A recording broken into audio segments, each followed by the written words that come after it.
It's called GoAskAlice.com. It's a Columbia University website that is linked to hundreds of colleges nationwide, and it's drawing some controversy. Critics say that it is promoting high-risk sexual behavior among college students. The site's advice guru addresses topics such as how to find others to engage in a threesome, also questions about bestiality. The website also gets into whether or not it's okay to have sex with a person that you know you won't see again. Joining me now are three experts on this, the author of Cracked and the host of Loveline, Dr. Drew Pinsky is with us. Also, Penthouse sex columnist Dr. Victoria Zadrock is and also with us is the author of Unprotected.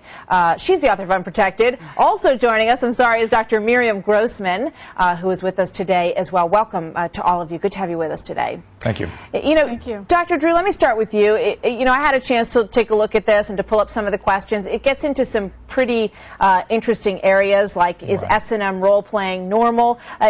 I guess these questions are bound to come up on the internet, but is a college university health website where you'd expect to find them?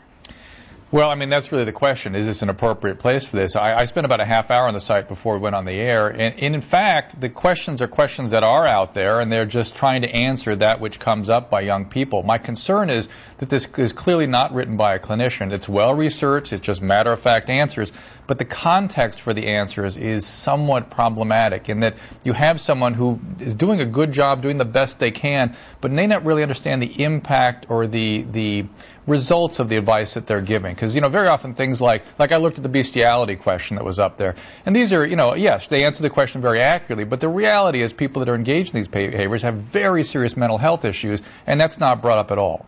It's not brought up at all. Dr. Zadrock, what do you think about that? They're just dealing with all of these behaviors as if it's perfectly normal. Well, I think that because it's a college website, it can't have too much admonishment, because otherwise college students are not going to read it. So it has to have the right balance of information and entertainment for college kids to want to turn to it. Otherwise, they're just going to go somewhere else. However, I do think that it should address more emotional aspects of sex, not just its mechanics, which it seems to focus on. It does seem to focus on mechanics. That's a good way to put it. Marion Grossman, Dr. Grossman, what do you think about this? And I would urge people to go take a look at it. GoAskAlice.com. There's a lot on there that we simply cannot talk about on TV. But what did you think when you looked at it? Well, I'm horrified by the site GoAskAlice.com. I discovered it a few years ago, and it was in fact one of the reasons why I wrote the book Unprotected, about how our young people, especially young women these days, are not protected. This website provides guidance and even celebrates high-risk behaviors that we know are associated with disease, infections, infertility, and even cancer. I disagree with the other guests who say that they're doing the best they can. They just need to focus on the emotional aspects. Yes, they do need to include the emotional aspects, but they are promoting risky behaviors. Go ahead, Dr. Drew. But I would agree with you. I mean, we're all saying the same thing, really, which is that there's a difference between information and clinical understanding about what the implication of this information is. I have patients that come in every day with stacks of information, and if information was all you needed to practice medicine, I should have begun practicing medicine after my second year of medical school, because I had all the information at that point.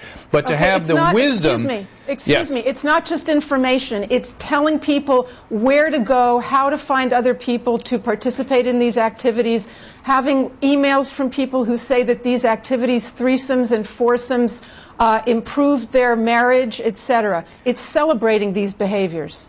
We're just looking at one of the questions, and there are, thousands of them on there. My boyfriend and I have joked about phone sex, it says, but I'm really shy, so I don't know how to approach it. How would I initiate it over the phone? And I go back to the point, Doctor, does this belong on a college university website? This is sort of an extension of going to the medical center at a college to ask questions. Well, I think that students are going to look for this information, and instead of finding it on some other site, which might not assure its veracity or accuracy, it belongs on a college site. But Dr. Drew is saying that you can't be assured of any veracity because we don't know who's written these answers. Well, I'm saying it should be. Whoever writes it should be somebody like a clinician, but it belongs on a college website where they can find it, as opposed to some blog where a bunch of kids just discussing absolutely this. Not. Dr. Grossman. Absolutely not. Having these kinds of things on a college website, and let me add that also younger people, there's questions from high school students on there also, so they are accessing it.